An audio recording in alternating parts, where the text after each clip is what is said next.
Good afternoon, everyone. Thank you so much for joining us again. This is Jeff Blake with Blue Shield of California Communications. Today, for our Facebook Live Q&A, we're going to be talking about youth mental health and stress during COVID-19 and beyond. I'm going to be joined by two wonderful guests. In a few minutes, we'll have Sahara Lake, who's one of the leaders of DoSomething.org, which is the largest nationwide nonprofit focus on young people and social change. And first, we're going to be joined by Bryce Williams. He is the VP of MindBody Medicine at Blue Shield of California. So we'll bring Bryce in right now. Bryce, can you hear me? There he is. Hey, Jeff. Good to see you this afternoon. Good to see you. Thanks so much for making the time. I'm just going to start with maybe a general question you can help us understand. Your title is VP of MindBody Medicine. Can you tell us a little bit about that connection, the mind-body connection, and how a crisis like this affects young people and their development? Sure. Well, I think the mind-body connection is fairly self-explanatory. Is that we're one human organism, and what we do physically and how we feel physically influences our emotional resilience or our mental health, and vice versa. If we're feeling down, stressed, anxious, depressed, mentally, we're much less likely to take care of ourselves physically. We're much less likely to get a good night's sleep or exercise or eat right. So when you think about mental health, it's much more than kind of mental health, just the brain and how we're feeling. It's also what we're doing physically. And I think with respect to COVID-19 and what we're going through as a nation, and also with our children and our youth and our adolescents and our teens, we're all being affected. This is unprecedented. So I think for us to think as adults that it's not impacting our children, that it's not impacting our teens, that it's not impacting our adolescents, it certainly is. So as parents and adults, we really want to be aware that all this nuttiness and craziness and tragedy that we're all going through affects the entire family unit, our friends, family, colleagues, both adults and children. And there are some things that we can do not only to help ourselves, but to help our children and teens and adolescents. Yeah, thank you. And, I'm going to encourage people who are watching also to share your questions while we have Bryce here. And also we're going to have our next guest joining us in just a moment. And actually, this might be a good time to bring in our next guest. So I'll keep you on, Bryce, as well. And the two of you can have a discussion. So now we're happy to be joined by Sahara Lake. She is one of the leaders for DoSomething.org, which is the largest nonprofit for young people and social change with over 400,000 members. Sahara, thank you so much for being here. Hi, thank you for having me. Yeah, I want to also ask you kind of a general question, and also we can get into, in a moment, a little more of the specifics of some of the resources available. But I know that you're surveying young people constantly all across the country. How are young people dealing with this crisis right now, and what are they saying about how it's affecting them and their families?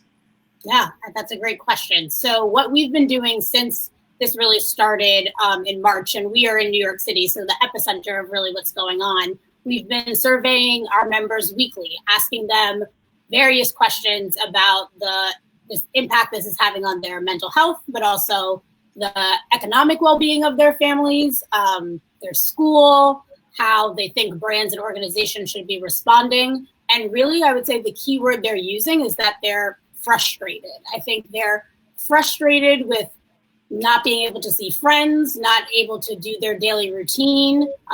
There's a lot of unknown, which produces a lot of anxiety. And so that would be the general feeling. And I'm sure we'll talk more about, what is causing that and what tips and what tricks they're using to combat that. But that's the general sense amongst young people. Yeah. All right. I appreciate that. So I'm seeing a couple of questions starting to come in. But I guess in the meantime, maybe while people are starting to figure out their questions, Bryce and Sahara, would you talk a little bit about how we've been working together with the Blue Sky program, and maybe talk a little bit about this new state of mind resource that is available to young people? Sure. So we've been working with you all since January, really, to build out this campaign. So before even COVID started, so it's all just pretty timely, the work we're doing. but just thinking about young people, mental health and stress.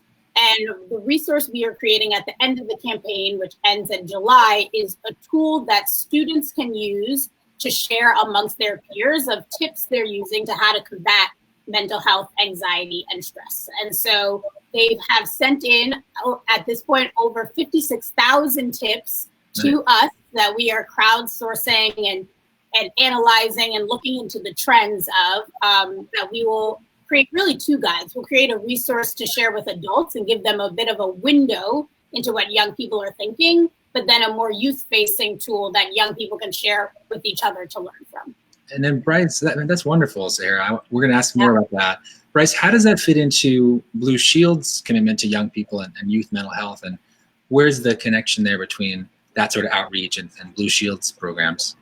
Yeah, well, I think it fits very seamlessly, which is why our partnership with DoSomething.org is so important. But, at the larger picture, it's just a recognition from Blue Shield's perspective that youth mental health or youth mental resilience is super important. I mean, not only from a clinical perspective, we know that roughly 50% of all mental conditions start to manifest by age 14 and 75% by around age 24. So it's a really opportune time to start to think about how do we partner with leading thinkers, leading practitioners to work with children and adolescents and teens at the root cause when they're first starting to experience those symptoms, rather than waiting till later in life and trying to fix it then. And so, with our Blue Sky initiative, it's kind of a three-part initiative. It's focusing on licensed mental health counseling in select California schools.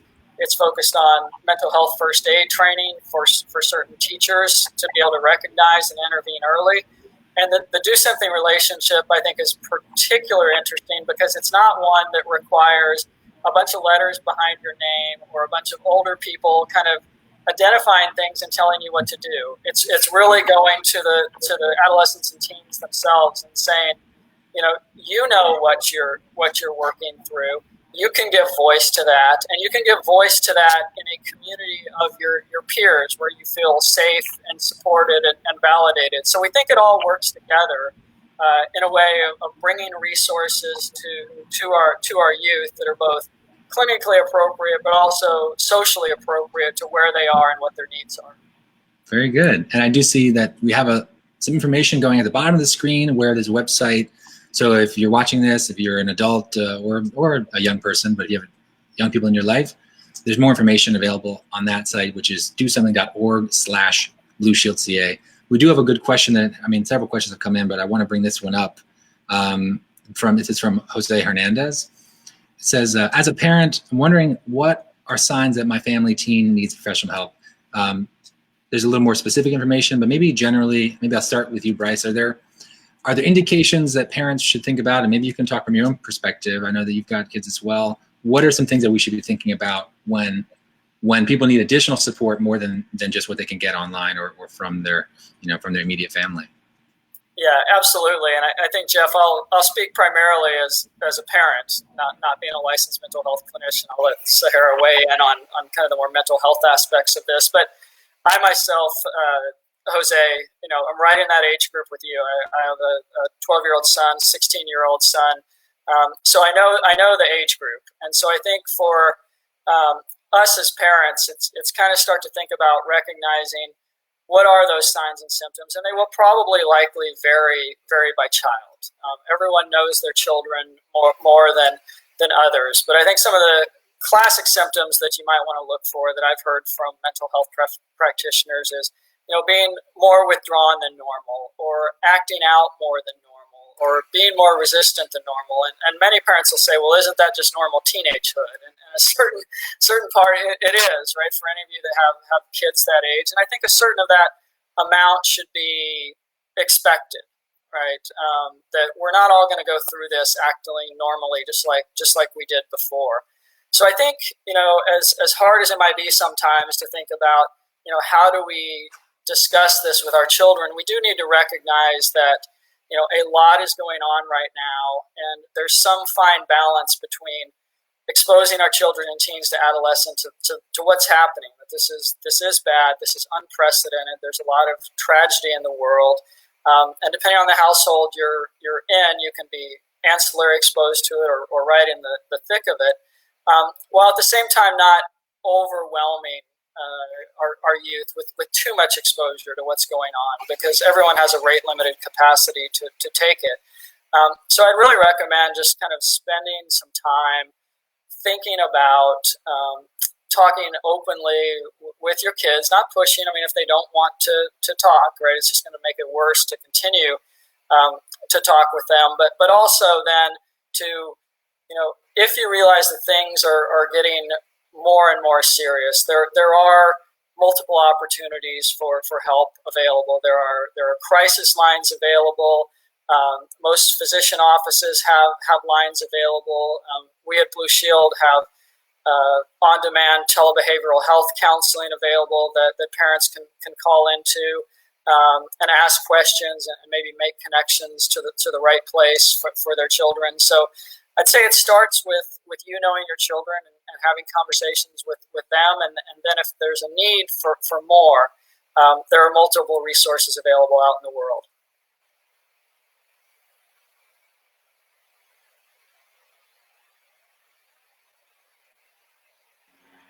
Yeah, thank you, Bryce, and thank you so much for that, Bryce. I think that's really great to hear the parents' perspective, and I wonder if, Sahara, from the young people's perspective, I know you've read thousands of these survey answers and submissions and tips.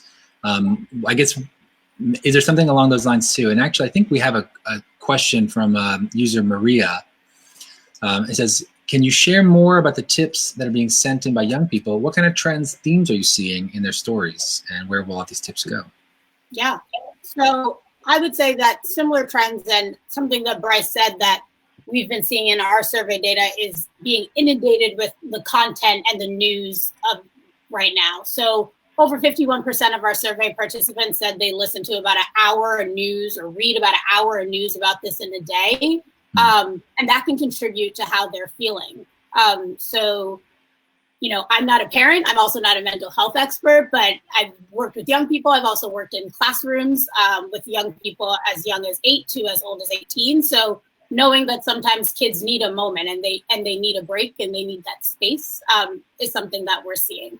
But in terms of the tips and what young people are saying they're doing for those brain breaks, I think it really kind of goes back and forth between getting movement, getting exercise, yoga, bike riding, walking, running, and then also a lot of creative outlets. A lot of young people said journaling, drawing, playing music, playing guitar, singing.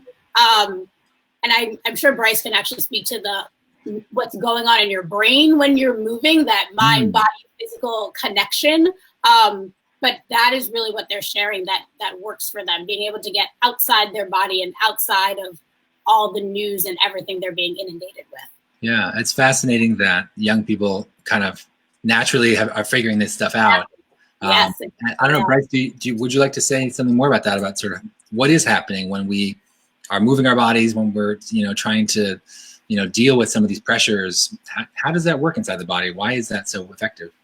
Yeah, I'll get to that in just one second, but I want to kind of follow up with something Sahara said and bring it back to kind of that mind-body connection for a second. Because if you do look at what the tips that the teens are sharing are around, or primarily around things, like Sahara said, like exercise, like artistic expressions, whether that be writing or music or singing, or more traditional kind of mindfulness meditation activities or prayer or things of that nature. So these are all things that, right, they're recognizing that they can control, right? And sometimes they're physical, and sometimes they're more spiritual, and sometimes they're more emotional.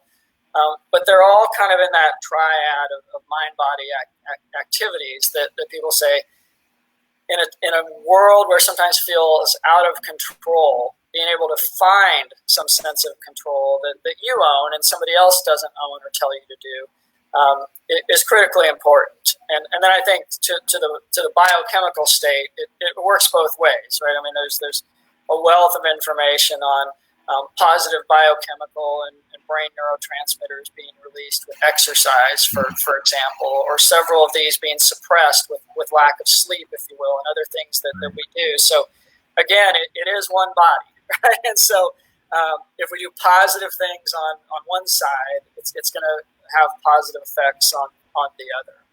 And so I think that's really great. I think it's really great to see from what Sahara said that teens are recognizing that and taking it on themselves. And then also then having, I think to one of the earlier comments, having that kind of parental interest that if it starts to go beyond that, we as parents can kind of step in and find, heavier level resources that might be necessary. Very good. And as a parent of a 4-year-old, I mean, the control element kind of resonates with me too, because there's so many things that a young child can't control. And sometimes, they need to find something that they feel like they can. And I think, even kids as young as any age, but my daughter's 4, it helps her so much to get some exercise and color with some coloring pencils. It makes a huge difference. So at every age, I think we could all use a brain break, as Sahara said. I think we have a couple other questions that are coming in. We've got, I think I saw one from Becky Scott. How can we keep seniors that were graduating high school on track for college when they didn't have a prom graduation, can't see the benefit now of going to college in the fall? Wow. They're saying, what is the point? So, are you seeing like elements of despair in some of these comments, Sahara, that you're seeing? Yeah. I would say that really resonates with what we're seeing. I think when asking our members questions about education, I think the biggest concern they're feeling is like the threat to their future, right? They're not sure where all of this is going to go. And so this month of May, we've been asking a lot of questions around digital learning and how that's working for them. And what a lot of them are stressed and anxious about is losing summer opportunities, not having the grades or not even the grades, but like the extracurricular activities that it takes to build a college resume or an internship resume. All of that is unknown and is definitely something that we see. I would say that what can we do? I think listen, be patient. I would say that I have a brother who is a senior in college right now and is missing his current graduation. And so also is just stressed about the economy, right? So he's graduating, trying to find a job in an economy that, is on the downturn. So I think it's about patience and providing support to young people when we can, letting them know how to network and use the resources that are available to them, but also giving them the space to grieve about it and be upset about it, and giving them that space, I think, is kind of the balance of both. Yeah. And like Bryce said too, it's sort of, talking about it honestly, this is an unprecedented situation. And in a lot of ways, it's going to be a hard road back. And so to not acknowledge that, can add to the frustration. Exactly. I think I saw another question. I don't know if we can bring that one up about sort of what can parents do to support resiliency in our families during summer? So I guess people have already been sheltering in place for months now, doing school in place, and now they're moving into transitioning to a whole different kind of, phase in life. So either of you or both of you, what are your thoughts about how do we transition into the summer and, maintain our mental health and maintain a routine?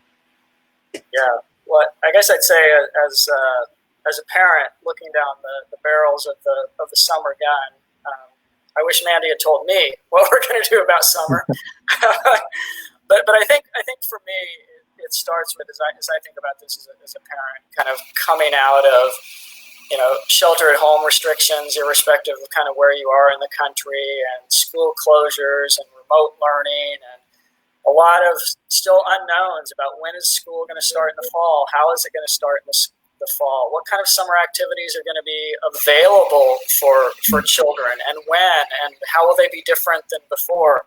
It's all different. It's all unknowns. So I think it's more from my perspective, really starting to think about, and instead of focusing on the big picture, like from now until August or from now until December, what do we know, or what do we have a good inkling of for the next 30 days? Like, right.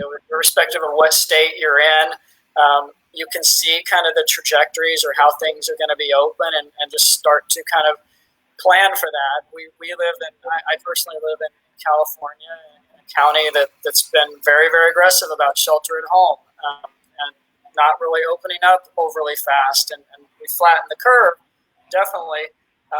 But there's not much that you look out in the future and say, wow, it's going to be a summer as normal. So we've just been really trying to work with our kids and friends and colleagues to say, what do we think we are going to be able to do? And let's try to find joy and passion and togetherness in those things we can do, whether that's a hike that we do just from our neighborhood, or whether it's a commitment to a family movie night on Friday night that before we might have gone out to a restaurant and done something else. So it's kind of reframing, but I think the big thing is kind of engaging the kids and teens in that, and having it be, let's collectively come together with what our summer might look like, with an acknowledgement that it will be different, but different doesn't mean better or worse. It just means different.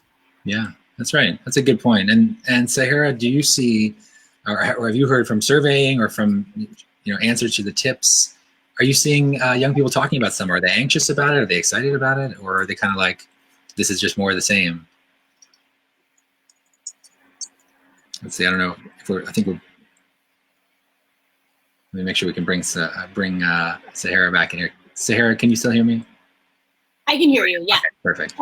So I would say that they're definitely anxious about summer, but I would say that something I've been seeing since this really started in March is young people are really savvy online, and they communicate virtually all the time. And so we're really seeing an uptick in really creative ways of how they're engaging with friends virtually. A lot of FaceTimes, a lot of Zooms, texting, and just feeling physically distant, but not socially distant. And that's something we've been talking about a lot in our messaging to members, that, we definitely want to listen to your local guidelines about how to physically distance, but that doesn't mean you can't connect. I mean, my family has done, I've talked to cousins that live in California more than I normally do, because we're all just like, how can we connect? How can we reach out? And so using our virtual platforms and our technology in such a positive way is something I'm seeing a lot of young people doing, and I'm sure will continue into the summer months. Yeah, that's good. I think that is a real sort of bright spot for a lot of us, is sort of reconnecting with people who, we weren't that close with before, but maybe now we can. We have another question that's come in from Mark. Are you getting the sense that this pandemic will have long-term effects on teenagers' approach to life? In other words, will this haunt young people, or do you think they are resilient enough to kind of shake it off when things get back to normal? I mean, that's a really big question, is what is this going to mean for their long-term future and their mindset? Yeah, I think we're all thinking that, right? I think like we at our office are like, when are we all going to get back into the office? When can I ride the subway again? I think we all are thinking about that, and how to be resilient once things open up, and be courageous to move forward. I think what we always find is that young people are really courageous and brave and innovative. So I have no doubt that young people will help us all push ourselves to move forward and move past this. But I think this is a stamp in history, and everyone's going to remember where they were during COVID-19. So I think it's going to have an impact, but I don't think that eventually once the curve is flattened and everyone is able to go out, that we won't see that resilience and that courage from young people. Yeah, I guess I'd echo that, Jeff and Sahara.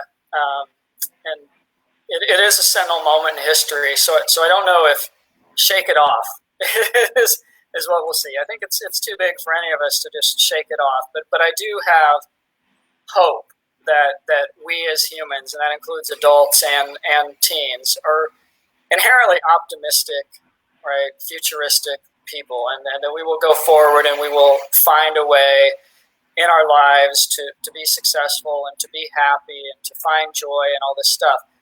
At the same time, I just have this sense that, it will probably put some stamps, to use Sahara's phrase, on this as a generation, where they may have some fundamental questions about the world they're entering into versus the one that they thought they were going to enter into. And I think they will have some very candid and probing questions for the adults in the room to say, how could this happen?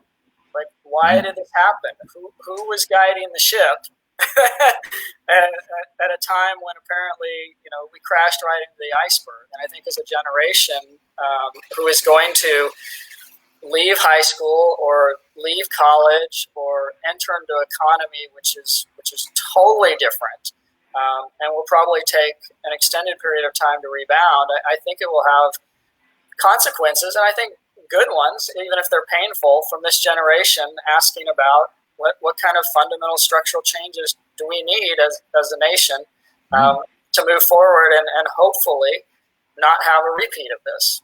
Mm-hmm.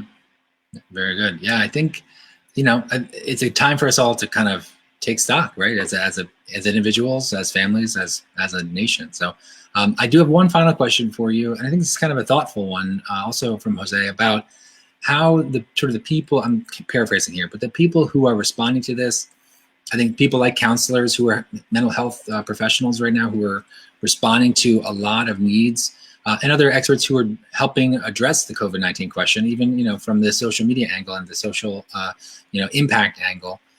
How are people who are out there trying to deal with this or help people deal with this? How are they coping with it? Is it an additional challenge? And maybe you kind of referenced it, Sahara, about like how the people that work at Do Something, how you're dealing with it. And maybe Bryce, you can share also about how Blue Shield is handling it and how you're handling it. Yeah. Go ahead, Sarah. Sure.